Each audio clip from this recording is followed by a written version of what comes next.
What's good, y'all? We back again with another video. Before we get into the video, I want to make sure y'all like and subscribe. A lot of videos been going up lately. A lot of likes been going up lately. My subscribers has actually been going up lately. So shout out to y'all. But keep liking, keep subscribing. But for today, I'm here to talk about the New Orleans Pelicans. So in this video, and I kind of already made a video about this, but I just wanted to dig even deeper. I think the Pelicans are just, they actually kind of fear me in multiple ways. And I only have one team in the West, that's the Lakers, but I don't think we match up with them at all, especially when it comes to playoff time. But for other teams, this team can be a problem for damn near everybody in the league just because of how dynamic they are, how well coached they are, how their young players just play like 5-year vets. And their two big stars are elite players, and that is something not a lot of people in this league have. The only other team that has that is the Los Angeles Clippers. But they going through their own shit with Kawhi and his knees being messed up. Paul George, for some reason, y'all know I'm a big Paul George guy. He just doesn't look the same over these last few games. Well, the first few games, he only had 140 ball. But other than that, it's been multiple 15-point games. And we know Paul George is a top 15 player. He just looks like he's not aggressive enough.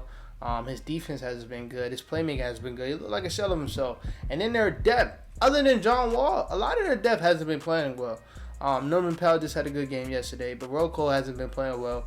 A guy like Luke Kennard, he's always going to play decent, so he's been decent. But Zubac's been on and off. Reggie Jackson has been terrible to start the year. And for a team that's just so deep and has a lot of defensive pieces, their defense has been trash. But yeah, to me, they're just not like the Pelicans. Not saying that the Pelicans are better. I'm not ready to put that title on the Pelicans yet, because I just hate when we put title that's hard to reach, not only on young teams, but on young players.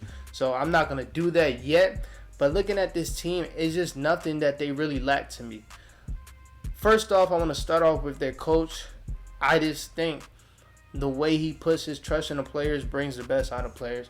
The way he trusts Jose Alvarado to pick any defender he wants at 94 feet all game, that's something not a lot of coaches will let you do off the bat. But he trusts Jose Alvarado to do that. The way he trust is not a word, but the way he trusts CJ McCollum to actually be the lead guard of the team, because he can easily run it through Brandon Ingram. He can run it through Zion, do point BI or point Zion. But he trusts CJ McCollum because he knows that down the line he's going to need a veteran guy like that.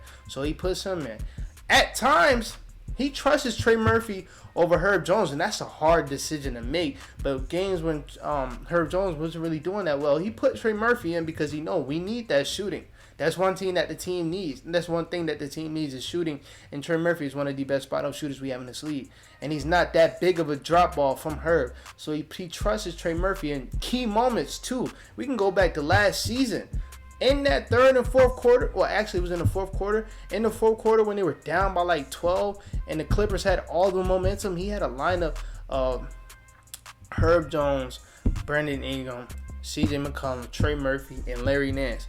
The person that brought them back in that game, B.I. is going to do him. But the person that brought them back in that game was Trey Murphy. He hit 3 clutch threes in that quarter. He trusted Trey Murphy and Herb Jones to put a rookie. He put 2 rookies out there in a crucial situation to make the playoffs, and that ended up winning them the game. I just love the trust that he puts in his players, because you see it brings the best out of them. He put Najee Marshall on Luka the whole game. A couple days ago, Luka still did his thing. He's Luka Doncic, but Najee Marshall was guarding him really well. And on the other side, he was scoring and doing what they needed, playing 3-and-D. So I love, from the top, I love their coach. I love Willie Green. I feel like he's already one of the best coaches we have in this league. And I'm excited for his future, honestly, because he can be at a point where down the line, he's the best coach in the league. So the main part I want to break down is their versatility and how they can stack up against teams that are in their conference in the playoff. So to start off, I don't want to talk about the Warriors because I feel like that would be a hard series for them. But the Clippers, I feel like the Clippers and the Pelicans, they match up perfectly because they can both do the same thing. If they want to go big, they would throw out a lineup for the Clippers. It would be a Paul George, Marcus Morris, who am I missing? Kawhi Leonard, Rocco, and then they'll put in Zubac. On the other side, you will have a lineup of Brandon Ingram, Herb Jones, Trey Murphy, Zion Williamson, and Jonas Valanciunas. They both have like similar big lineups where it's just 4 very good wings and then a really good big in the paint. And if they want to go small, on the other side you'll have a John Wall, Luke Kennard, Paul George, Kawhi Leonard, and Rocco lineup. And then on the other side you'll have a Jose Alvarado, CJ McCollum, Trey Murphy, Herb Jones. Oh, actually, take out Trey Murphy, put in Brandon Ingram, Herb Jones, and Zion. They can kind of do the same thing. So in that series, I feel like that would be a really good series for both teams. That would actually be a really hard series to pick up. But for the Nuggets, their versatility can kind of kill the Nuggets because they can do things that the Nuggets just cannot do.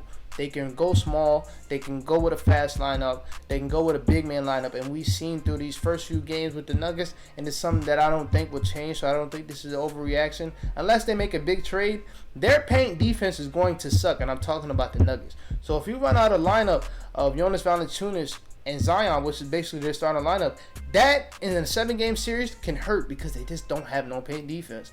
Who on that team are you going to put on Zion? I would dare them to put Aaron Gordon on Zion. And that just won't work well because then you're going to put Michael Porter Jr. on Brandon Ingram. And you're just going to hope that his length can give Michael Porter Jr. some trouble. And it just won't. It just won't. So when it comes to the paint, you're putting Zion and you're putting Aaron Gordon on Zion. That won't work. You're putting even Jonas Valanciunas on Jokic. I can admit Jokic is a good paint defender, but that's still hard for him. And they will try their hardest to run pick and rolls with Zion as the ball handler to get Jokic on Zion for 7 straight games. And that will be hard for them. Now on the other side of the ball, that's going to be hard for them too. Because it's going to be hard for Jonas Valanciunas to stick up with Jokic. But I feel like on that other side of the ball, they would just kill them to a point where they got good enough wing defenders to where it would have to be Jokic to solely beat them. Like, he would have to solely beat them. I don't think on the other side, I think Herb Jones can do his best. And I think he would do a really good job on Jamal Murray. And, hey, the B.I., just chase Michael Porter Jr. Or, fuck it, C.J. McCollum, just chase Michael Porter Jr. If you get a hand up, get a hand up. But the only option that can actually beat them on that side is Jokic. I don't think Jamal has a good series with Herb Jones on him. I think Herb Jones, he's not going to lock him up because Jamal is really good. But that's a hard series. That's a hard matchup for Jamal. So on that other side, I don't think they're going to be able to stop Jonas Valanciunas and Zion. I think that's a very hard matchup for the Nuggets. And if they decide to run, to go with a fast lineup, and you throw out a lineup of Jose, CJ, Herb, Zion, and Brandon Ingram, that can kill the Nuggets. We've seen small ball lineups kill the Nuggets for the last couple years. That will hurt the Nuggets. That will really hurt the Nuggets. Then again, it'll be harder on the other side, like I said, but they have the wing defenders to stop them. Another team we could talk about, the Suns. I think they beat the Suns so easy. So easy. I will give them 6 games, but it'll be like a dominant 4 games that they win and then a close 2 games that they lose. I just don't think they face the same problem. They don't have no paint defense. And DeAndre Ayton has shown that he likes to foul out. He gets in foul trouble so often. And Chris Paul looked decent against this Pelicans last year, but Herb Jones gave him some trouble for 3 out of those 6 games that they played. So I'm trusting Herb Jones in the second year on a Chris Paul that's actually going down. I'm trusting that matchup, or I'm trusting him on Devin Booker. Devin Booker is going to be Devin Booker, but that is also a hard matchup for Devin Booker. Herb Jones, and I don't want to give him that title, but that motherfucker is close to a generational defender, man. He resembles Kawhi, not rookie Kawhi, but early Kawhi a lot as far as like the defense. As soon as they stepped into the league, they was elite. That's scary for them. And we already seen what Brandon Ingram does to Mikal Bridges. And we'll see what he would do to Cam Johnson. It'll be even worse. Who are they putting on Zion in that lineup? They don't have nobody to stop Zion. At least I can hear out somebody saying Aaron Gordon has a chance to get Zion. Cam Johnson and Mikal Bridges do not have a fucking chance. It won't work. So that series will be really hard for them, bro. And with Chris Paul and the Suns, they like to run a slow lineup. I mean, not a slow lineup. They like to play at a slow pace. That's hard when you got a team on the other side that can do whatever they want. They can play at a slow pace. They can play at a fast pace because they're just dominant on all levels of basketball. Their half-court offense is really fucking good. Willie Green, his sets are crazy. especially how he gets BI open to his spots. His sets are crazy. And then in the full court, we already know how dominant and how good they are in the full court. That's a hard series for the Suns, and I don't think they will last. With the Mavericks, that's also a really hard series. That's hard. We know Luka's going to be Luka, but they have the ability to stop everybody else. They have it. Christian Wood, I don't know what he is yet. 6 games, he looked decent, but we don't know if he will even be there when it comes playoff time. And then if he's not there, we're just looking at is Luka. For the last 3 years, Luka doing what he's doing.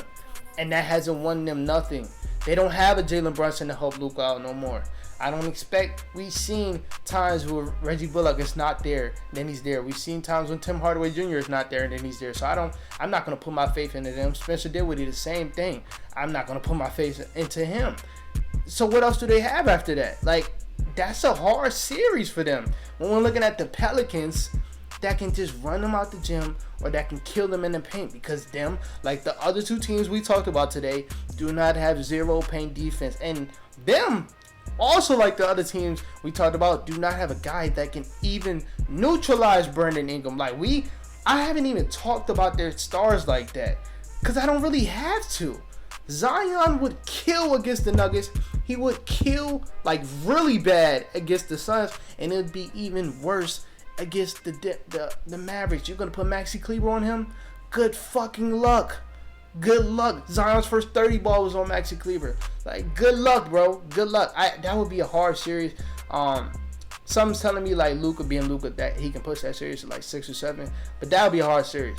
The only series that I'm really worried for the Pelicans is the Warriors. They've been doing this, bro.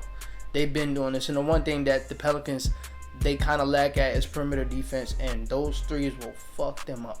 And I can kind of say the same thing for the Mavericks, so I can understand why you say that would be a series, but I just think with defense, it won't be good for them. It won't. And I can't say the same thing about the Warriors. They never shown me that something like that. They faced all the dominant forces you can see and beat them. So I don't know if I can use that against them like I used it against other teams.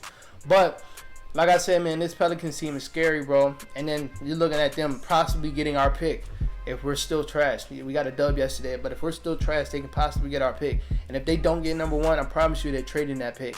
And that pick is going to be for a point guard. And that's going to make them even more scary down the line. But if they get number 1 and they get Wemby, fucking hell. Like, this team, their future is by far the brightest. To me, is by far. Because they already have 2 top 20 guys that keep improving. The only thing that can hold them back is one person, and that's number 1. And that's the injuries. That's it. B.I. gets these little ticky-tacky injuries, but he's always there, basically. He's out right now, but with a concussion, he got smacked in the face. That's nothing. He's not out there with season-long injuries like Zion was, except the blood clot. That don't fucking count. I'm not letting y'all count that. But the only thing that could hold this team back from being dominant in the future is Zion. And the way Zion is looking, first of all, he's not even like back to game speed, and he's still dropping 25 with ease. But like the way his body looks, pause, and the best he's ever looked. Probably the best since college. So I'm scared for this team. You already have two top 20 talents. One guy that can reach the top 10, can be one of the best players in the league in a couple of years. You're going to have one of the best coaches in the league. You already have him now, but you're going to have one of the best coaches, if not the best coach in the league in a couple of years. You have the 13-man lineup. You can package a couple of those guys to get a superstar. Like, yo, let's say they don't get number 1. They get our pick, but they don't get number 1. Shea gonna run out soon, bro. Shea is gonna run out soon. You put Shea with this lineup, just give them the championship. Like, this team, their future scares me, bro. It scares me as a Cavs fan who also wants to make it to the finals and also has a bright future. I don't think we can fuck with that team, bro. I don't think we can, bro. I'm scared. And if we do, Evan is a god. But that's it for this video, man. I don't want to talk your heads off. Let me know if y'all think I made some good points. If not, let me know. Like I said, I'm always willing to take on criticism. But other than that, man, got one more video to record.